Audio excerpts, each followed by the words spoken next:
Hi friends, it's Miss M. I have a fun thing to share with you today. As you know, I feel like I could just say I'm a fully certified teletherapist now. My school district has started off the school year virtually, which means our students, my preschoolers, are attending virtual preschool and virtual speech therapy all over Zoom.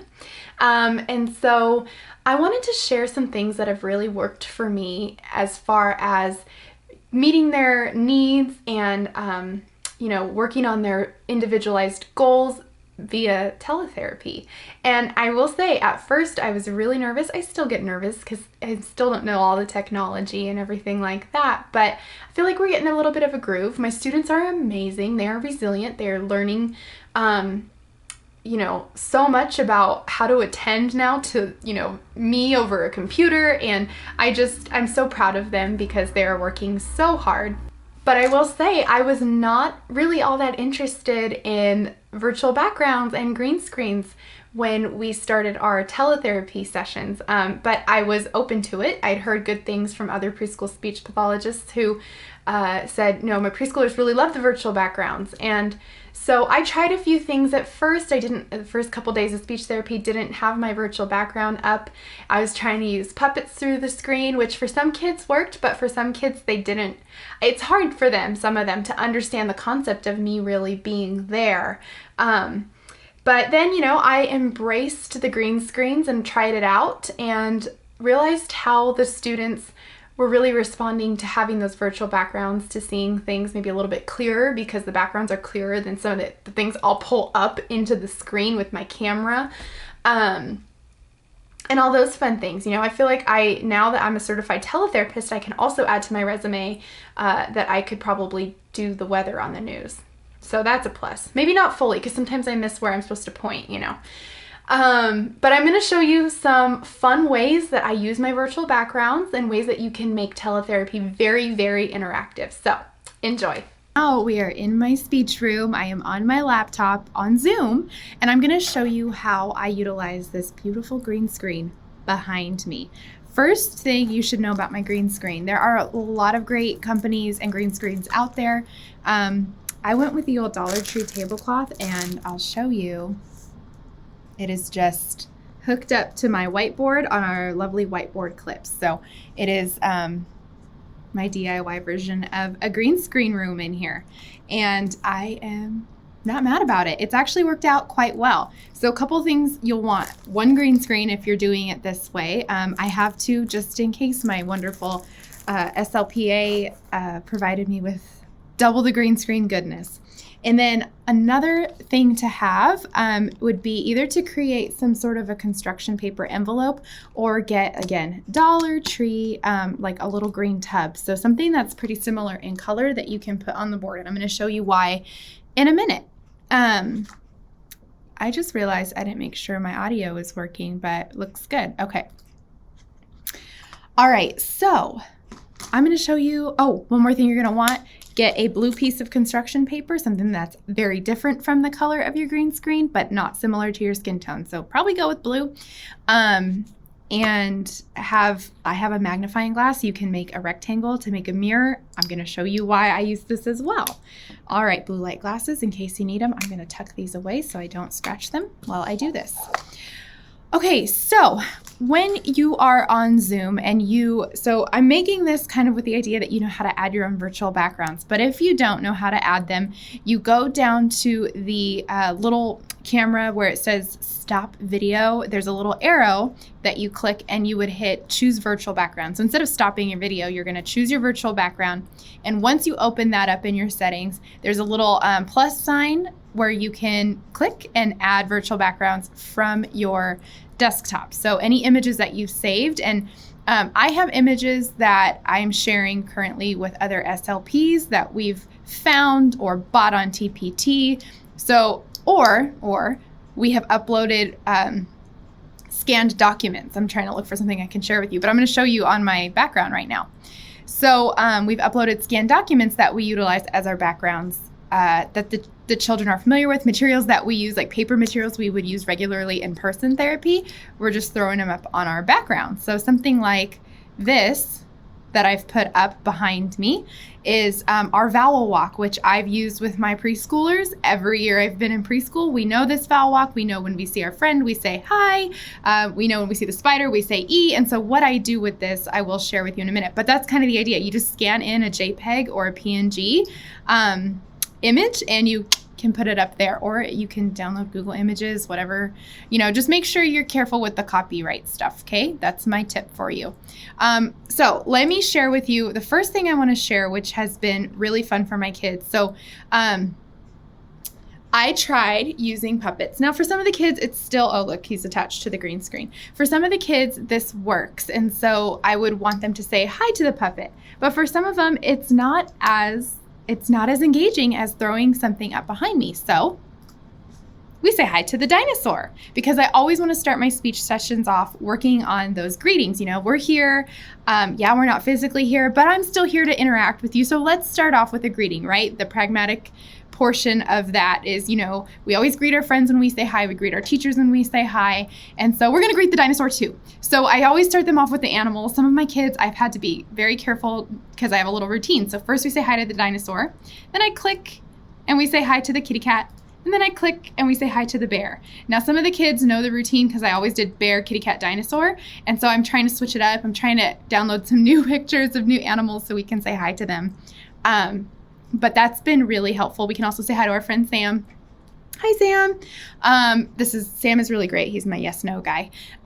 Sam is the yes man. And then, so we do our hi. And that's, I'm 4 weeks into teletherapy and I'm having a lot of success with that. And then at the end, we do bye bear, bye cat, bye dinosaur. Also, I try to move out of the way. So some of the kids think it's really fun if I duck down and I pretend to be the voice hi, Johnny. They love it. Anyways, so back to business. Then I'll do a song. Now, again, I have these beautiful songboards that I've had made or made myself throughout the years, with wonderful images and visuals. Well, they're not working as well in teletherapy, and this one, as you can see, is too big for me to be using on the screen. It gets a little bit tricky. I have been able to use my whiteboard with magnets behind me for some of the songs, and I stand up and I get really interactive that way. But again, especially for my preschoolers, having that clear visual, being able to see something on a screen has been so helpful for them versus them kind of straining to see the little frogs in the picture that are, they're real for me, but they're not real for them. And so it's fun when we can do our songs with the background that can change. So I keep my settings open on my in my Zoom session, and I just kind of make a split screen so I can see the child on one half and then I can see myself change so I can see what I need to change to. So if we do Wheels on the Bus, we start with our wheels, and we have wheels on the bus and we do all the motions, and then either the child, if they know the song well, they might request, so let's say they want to do wipers next. Okay, great, we do wipers. Or I just do what comes next in my little layout here, and I'll do baby, and then we know after baby comes mommy. And so it's really fun because then I can work on that expectant look.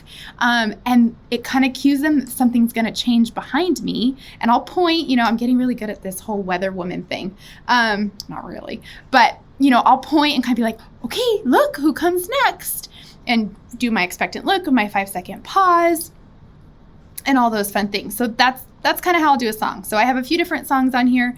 Again, you can find a lot of this stuff on Teachers Pay Teachers. These are just ideas for you. If you're in a pinch, a good old Google image of a bus is gonna work just fine. I've done it. I've had to find new dinosaurs in the moment because T-Rex ain't good enough anymore. And so I Google image and I find them and we put them back behind us and everybody's happy. So that's how I utilize the songs and my greeting, or how I get those songs and greetings in there. Now, other ways to work on maybe utterance expansion. On Teachers Pay Teachers, you can find some really great things to target that. So my slip have found greetings with superheroes, and we could talk about the weather that's behind them and get some really great language in there. There is also this one that we found where we're working on I see and I need to move. So it's really, that's the only tough part is me moving. But then I have figured out, I usually do it on this side, guys, I'm sorry. But I figured out, I see a cat, and then I'm telling the parents who are sitting with their children, let them touch the screen. Most of them have school assigned Chromebooks where you can touch the screen. And so even though there's no actual sound or reaction because it's not a boom card, it is still something where they can use a tactile cue of tapping every picture. And I have one mom who does a really good job of hand over hand with her son, and when she does it, he has the language. It's just that matter of needing that tactile cue. So that's been really helpful as well. So that's how I utilize the things that are behind me. Unless, let's see, I'm feeding the dinosaur. This becomes a very multifaceted way of utilizing what I've got. Oh my goodness, it's a mess back here. So with the dinosaur, we need to find his mouth. There it is. So you see me putting my green bin in his mouth, and now you can't see it because it's green. What I'll do with this, now you can feed the bear, you can feed the dinosaur, whatever image you want to use, whatever animal the child is really interested in. That's what really gets them is, this is for my kids that are really interested in the dinosaurs. I have a kid that's scared of dinosaurs, so I'm going to use the kitty cat. Or I have a child that just is obsessed with horses, so I'm going to, throw a horse behind me. And we're going to get a lot of great language, because then what we can do with this is, I have my toy food. I also have a variety of objects, so you can work on object function. This is really great for yes, no, because we're working on maybe the core word eat, or we're working on the core word go, because I might do ready, set, go, or 1, 2, 3, go. When I put it in his mouth, we might be working on in. And so there's a lot of really great ways you can do stuff like this. But with yes, no, if we're naming, or if I'm labeling by object function, we know, okay, with a cup, we drink, and then you can get a quick yes, no. Okay, so are we going to feed the dinosaur a cup? Is he going to eat it? No, because we don't eat a cup. Okay, what is this? We identify or label corn. I could do field of 2. If I'm really crafty and want to juggle, I could do field of 3. But with the corn, then again, do we eat corn? Yes. Okay, let's tell the dinosaur to eat. Eat, dinosaur. And so this gets really fun, because then I get real animated, okay, tell him to eat the corn, not my hands. They eat corn, or tell him eat corn. And oh look, it's all gone. He ate it. Good job, dinosaur. There you go. That was my little show for you on how to feed the dinosaur. So again, I had one student, sweet guy. We had toy cars, and I was asking him if the dinosaur could eat the cars, and he got really sad because he was telling me, no, we can't eat cars. I don't want him to eat the cars. He likes cars. He really likes to play with them. So what if the dinosaur eats them? Then there's no cars to play with, right? So that's how I'll do that. That's a really fun one for them. They love it. Okay, and then last, I want to show you how I use, and I know you might have seen this, but I want to show you how I've been doing it. So I have my magnifying glass, okay? So the way we do this is we want to make sure that our background is being picked up on this blue. And the way you do that is when you go into virtual backgrounds and you've checked, I have a green screen, so it knows to look for that green color. You can manually pick the color of the background if the detected color is not accurate. I just read that off the little black box that pops up when you're choosing your virtual backgrounds. And so you'll see a little box that you click, like a little bubble more is the shape. You click it, and then boom, that goes away, because it comes up with a little cursor for you to toggle over whatever color you want. So I'm going to click on my blue circle. And there they are. How magical is that? Isn't that awesome? And let me show you, well, I'll show you after this. So for this, I might read the story Brown Bear with the child first. Then we'll go through and I'll say, okay, Johnny, what do you see? And then work on, I see a goldfish looking at me. Or we're just naming, or we're playing I Spy, and we say, I spy a. So I can work on so many different utterances. I can work on, I see, or I found. I have one little one that goes, look, it's a turtle. And so we're just doing, look, it's a, and that's fine too. I'll talk about how the animals are hidden and we need to help them get out of, the zoo or whatever it is. So lots of fun ways you can do that. And then again, you can find, I have found like just animal pictures on, this isn't from Google, but you can find them on Google Images if you're in a pinch and you need them. I'll do it also with my vowel walk. So the things that I've used and uploaded, my paper materials, we'll do it. And the kids are really familiar with these from being in speech last year, well, for my returning speech kiddos. And so they know what all these mean. So this is really fun because then I can switch it up. And they're not doing things, it's not just rote memorization, it's actual like looking at it and applying the sound. So that's really awesome as well. I think that's it, guys. That's all I've got for you on this. Just wanted to give you some ideas and let you know you're doing an amazing job no matter what. This is a huge learning curve with all this teletherapy stuff. If you haven't checked out, there's a couple of accounts I want to share with you as far as teletherapy goes. I'm going to put them in the comments, but if you haven't checked out my friend Danica at SLP Resource, she's always sharing such great ideas. I'm going to put a cute virtual background up. Hold on. Oh, okay, that's what you don't want to do, especially during a session. I've done it. This is, Mark made this with his brick and stick book. So I just thought I would put this up because it's super fun and the kids love seeing the ice cream behind me. Anyway, so Danica from SLP Resource is a really great speech pathologist who has so many resources. She shares so many videos and ideas on how to increase engagement in teletherapy with school-aged kids and preschoolers, and it's helped me a ton. She also has a great Boom Learning store and Teachers Pay Teachers store with some digital products. So definitely check her out. Another one that I really love is Jenny Bjorm at Bjorm Speech. She's the one, if you don't know about putting blue painter's tape on your toys or on your forehead, she's the one that came up with that, and that is something that I just love and resonates so much with me as a speech therapist because I'm always looking for the most creative, engaging ways to get a student's attention. And so one of the things that she's done is she'll put like blue tape on a toy on her forehead, and it just seems to really work with her her clients and kiddos. And so check her out because she's always got some really great, fun, interactive ideas as well. And then, oh my gosh, there was one more and now I totally blanked. But regardless, so many great resources, so many great materials out there for us.